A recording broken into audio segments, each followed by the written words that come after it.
Air frais, accueil chaleureux. Bienvenue à la pouponnière des Anges d'Adiaké. Construit aux abords de la lagune ébriée, ce cadre est un lieu adéquat pour ses occupants, tous âgés de 0 à 2 ans. Bâti sur une superficie de 3 hectares, cet établissement privé est dirigé par la sœur Jocelyne Acré. Elle est la directrice de ce centre depuis 3 ans. Les enfants qui sont dans notre structure nous viennent de différents horizons de la Côte d'Ivoire. Il y a les cas d'abandon, des enfants qu'on a retrouvés dans une poubelle, dans la forêt, devant un portail de part et d'autre. Et ces enfants-là peuvent être retrouvés par une tierce personne. Et quand nous les accueillons, nous faisons une déclaration à la police pour avoir un procès verbal. Pour la sœur Jocelyne, être au service des tout-petits, c'est se rapprocher de Dieu. Imaginez s'il n'y avait pas de centre d'accueil privé ou public pour accueillir tous ces enfants en situation difficile, que serait notre nation? En fait, c'est le don de soi, rempli d'amour, de joie. Et quand je parle de ça, c'est avec émotion en fait. Cette pouponnière, créée en 1981, a une histoire. Nous sommes au sud Komwe et dans cette région, au nom de la tradition, le 10e enfant était considéré comme un porte-malheur. Il fallait l'éliminer. Alors que nos sœurs missionnaires, les religieuses sont arrivées au sud Komwe, ils ont constaté que le 10e enfant était rejeté, banni de la société ou voire même tué. Et c'est ce qui les a poussés à créer un centre pour récupérer tous ces 10e. Et la plupart, les premiers pensionnés étaient des 10e. Beaucoup sont partis en adoption à l'étranger.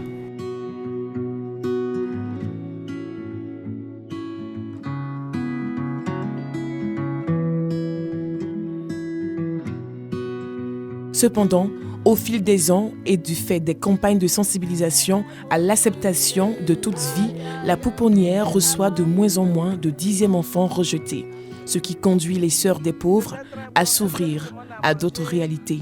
De nos jours, ce problème n'est plus crucial. C'est des cas d'abandon, les orphelines, les enfants dont les mères souffrent de maladies mentales. En son temps aussi, on recevait les enfants dont les mères étaient atteintes du VIH.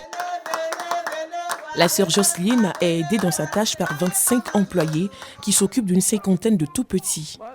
Leur mission générale, recueillir et assurer aux pensionnaires une prise en charge globale pour leur développement, à savoir la prise en charge au plan alimentaire, sanitaire, vestimentaire, éducatif, social, psycho-affectif.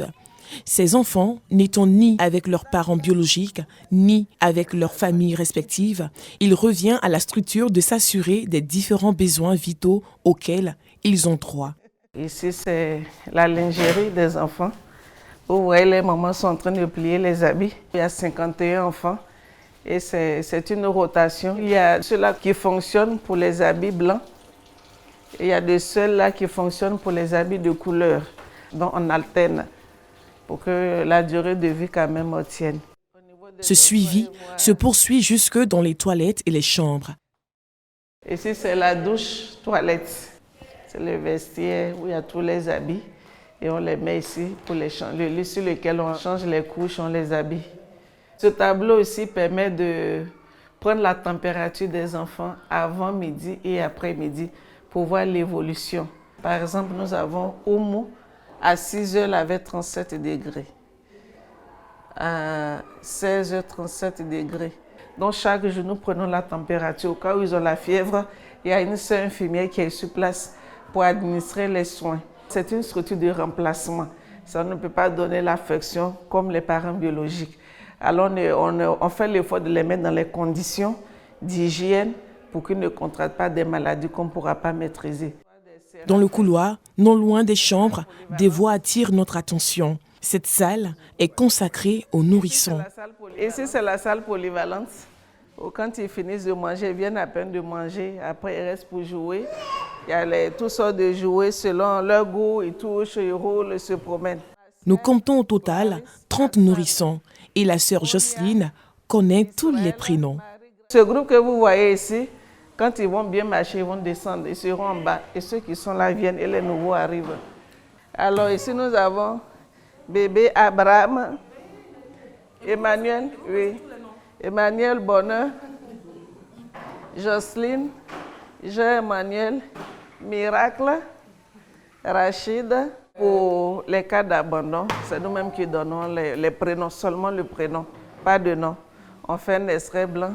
Quand ils vont en adoption, les parents refont l'extrait, mettent le nom de famille et le prénom qu'ils veulent attribuer. Dans cette même salle, consacrée aux enfants-sons, se trouve la source d'inspiration de Jocelyne. Vous voyez un prêtre avec les enfants, les jeunes. C'est lui qui a fondé la congrégation des Sœurs des Pauvres. Il avait vraiment un amour pour les enfants en difficulté, les jeunes en détresse. Et c'est lui qui a fondé la congrégation, c'est venu en Afrique et nous continuons l'œuvre qu'il a laissée. Ça nous inspire. À quelques pas de cette salle se trouve une infirmerie. Cette maman est venue chercher le produit primalant pour la toux qu'elle va mesurer pour administrer aux enfants qui toussent. Et quand les enfants, les bébés arrivent, c'est ici. Nous les mettons pour les examiner et après nous les lavons ici et pour un temps d'observation. Il y a une sœur infirmière qui est là qui fait tout le traitement. Ceux qui sont concernés ont leur nom et en fonction de ça on mesure les médicaments.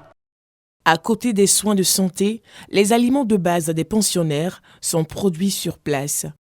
Ici c'est le clapier, nous faisons l'élevage des lapins, nous faisons les bouillons qu'on mélange avec les légumes pour l'alimentation des poupons. Ici, nous avons le champ de manioc et de bananier. Le manioc ici, c'est à 3 choses. Le premier volet pour la tiéki, le second volet pour le placali et le troisième pour le gari et les bananes que vous voyez. Et une fois en cuisine, nous retrouvons Louise, la cuisinière de ce centre depuis 30 ans. Qu'est-ce qui t'a motivé à venir travailler avec les enfants, les bébés? Parce que j'aime les enfants. Pour ça, je suis restée avec les enfants. Dans cette cuisine, tout est fait avec beaucoup d'attention. Puisqu'ils sont des êtres fragiles, alors nous filtrons l'eau comme ça. Parce que parfois, il y a des produits qu'on met dans l'eau, il y a des débris qui restent. Entretien corporel, alimentation, scolarisation, soins médicaux. Où ce centre trouve-t-il des ressources additionnelles pour son fonctionnement? La pouponnière fonctionne sur fonds propres parce qu'elle est gérée par la congrégation des Sœurs des Pauvres. Et aussi le député Meïensier nous donne vraiment énormément un coup de main. Et le don des uns et des autres, les bienfaiteurs, bienfaitrices, les amis, tous ceux qui sont sensibles à la chose, c'est tous ces dons-là que nous mettons ensemble pour la prise en charge médicale, sanitaire, alimentaire des pensionnaires. L'État de Côte d'Ivoire prend en charge l'eau et l'électricité. Et justement, parlant de dons, André et Germaine sont des habitués de ce centre. Avec eux, un carton destiné aux pensionnaires. Il faut aimer les enfants comme la parole de Dieu nous enseigne. Et vu cet état de fête, nous avions décidé, ma chérie et moi, de faire des dons, si Dieu nous permet, et chaque fin du mois. L'adoption est possible dans ce centre. Les parents qui sentent le besoin d'adopter, eux vont à la CACI. C'est la CACI qui se charge de leur donner toutes les informations, les dossiers à fournir. Alors la CACI siège avec Madame la ministre Nasseneba Touré. Ils forment une commission qui siège, je crois, 3 à 4 fois par an et ils décident à qui attribuer les enfants selon la demande qui a été faite. Mais tout ne se passe pas comme le souhaitent ses responsables. C'est une famille qui a adopté une fille, mais malheureusement, il n'avait pas d'enfant. Je dis malheureusement parce que le père après abusé de la fille. Ça n'a pas été facile, on a aidé la fille. Elle est partie en France. Certains pensionnaires devenus grands ne manquent pas de marquer leur reconnaissance envers le centre qui les a accueillis. Par exemple, un cas parmi tant d'autres, il y a une qui a été adoptée en Italie. Quand elle a su son histoire, en signe de reconnaissance, elle a voulu célébrer son mariage au sein de la pouponnière. Et elle était passée en décembre 2019. Nous avons célébré son mariage sur place. On a fait la réception sur place avec tous les pensionnaires de la pouponnière. C'était très émouvant. Malgré sa beauté et la bonne organisation dont elle fait l'objet, cette pouponnière rencontre des difficultés. La directrice souhaite voir la réalisation de certains projets. Le grand problème, ce sont les difficultés financières. C'est-à-dire, vous voyez, ces machines qui sont là, puisque ça fonctionne chaque jour. Alors, les réparations sont énormes.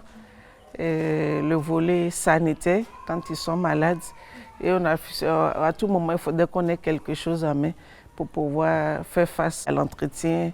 Certes, nous recevons des dons, mais les moyens restent encore insuffisants. Depuis sa création il y a 41 ans, à ce jour, la pouponnière des Anges d'Adiaké a abrité 1010 enfants, 5 enfants handicapés et une trentaine de jumeaux, tous entretenus avec le plus grand soin. Le constat est clair, à la pouponnière des Anges d'Adiaké, les pensionnaires sont traités comme des anges.